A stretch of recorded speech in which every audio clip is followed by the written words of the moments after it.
allez, pour commencer, on part à l'aéroport AST de Conakry. Il y a eu tout un événement autour donc de l'arrivée ou l'avènement du Wi-Fi public à l'aéroport. C'était le week-end.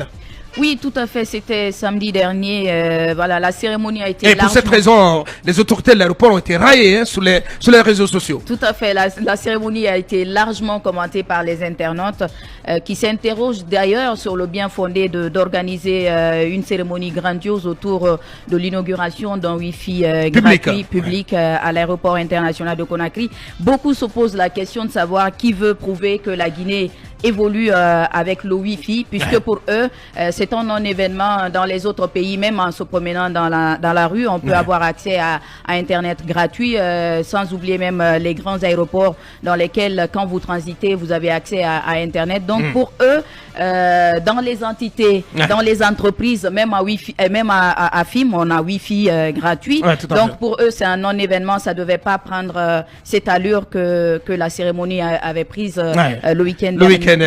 Mais à ton avis personnel, Diarraï, tu penses-tu que cela méritait d'être fêté ou pas?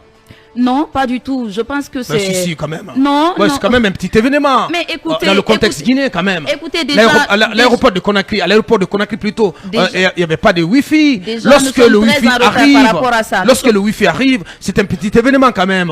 Dans le contexte guinéen, bien entendu. Nous sommes très en retard par rapport à la couverture en Wi-Fi. Je pense que ça ne devait pas prendre cette allure, puisque je pense qu'avec cette cérémonie, ils ont déboursé de l'argent quand même pour l'organiser. Et je pense que cet argent pouvait servir à quelque chose. Moi, je pouvais m'en réjouir si toutefois c'est les universités qui en avaient bénéficié, parce qu'on voit que les pauvres étudiants qui quittent peut-être l'intérieur du pays pour venir à Conakry et vice-versa, ce sont des étudiants qui mettent la main à la poche pour pouvoir s'acheter de la connexion, des passes. Je pense que ça aurait été beaucoup plus salutaire si on était plus utile si on offrait ça aux universités qu'à l'aéroport. L'aéroport, c'est une nécessité.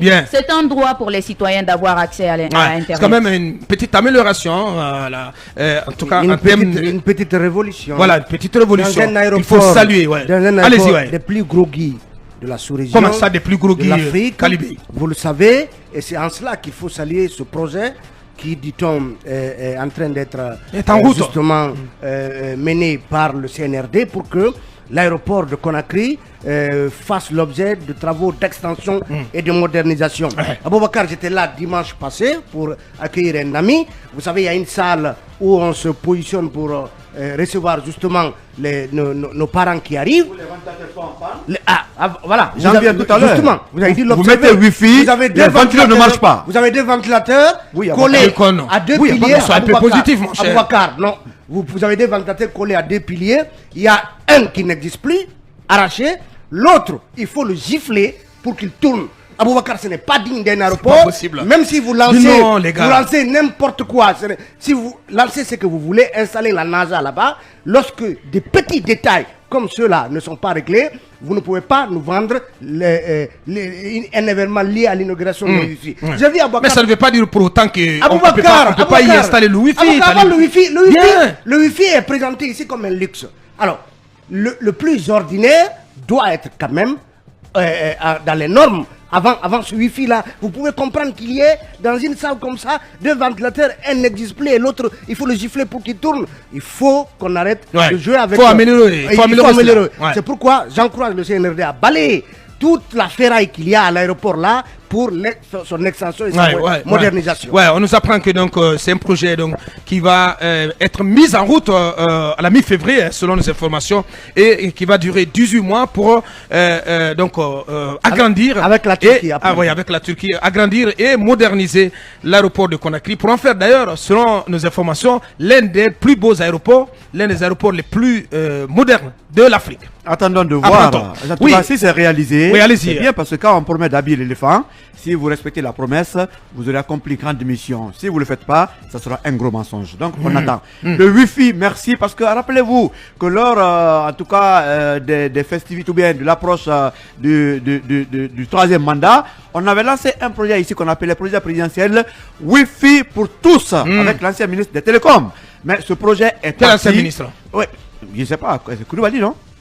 Ah, le tout dernier. Oui, mais c'est bien sûr. Oui, d'ailleurs qui va lancer sa marque d'ordinateur Walibook. Vous avez entendu parler ou pas? Mais on va lui demander d'abord où est parti le projet Wi-Fi pour tous. C'est la première des choses. Boubacar, c'était un Wi-Fi électoral par rapport à... Oui, Wi-Fi électoral qui est parti avec les élections.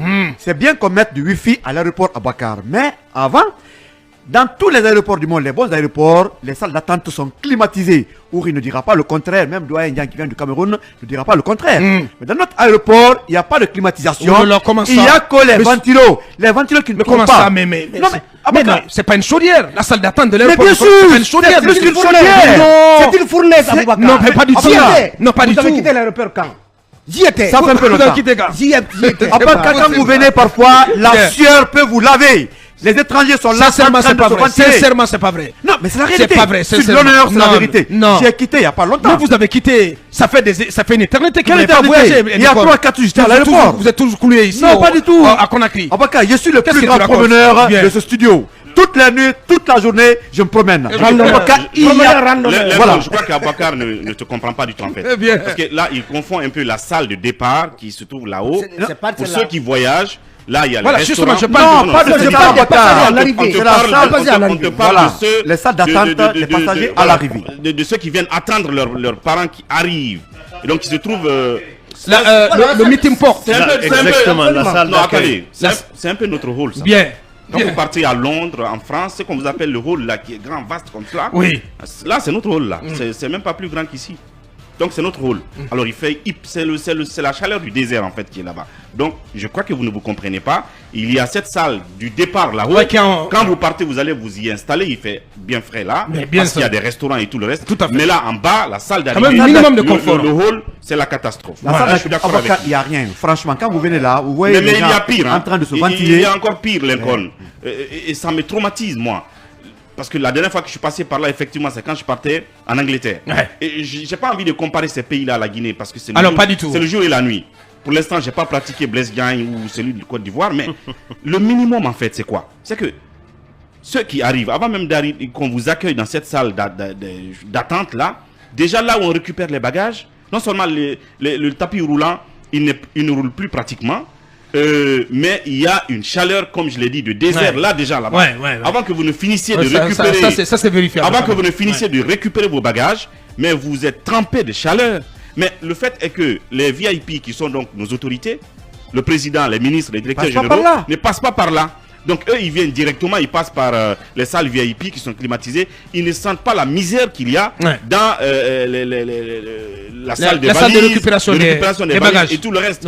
Et il fut un moment où j'ai fait appel à un ministre directement pour lui dire qu'il y a cette situation dans la salle, il faut changer cela.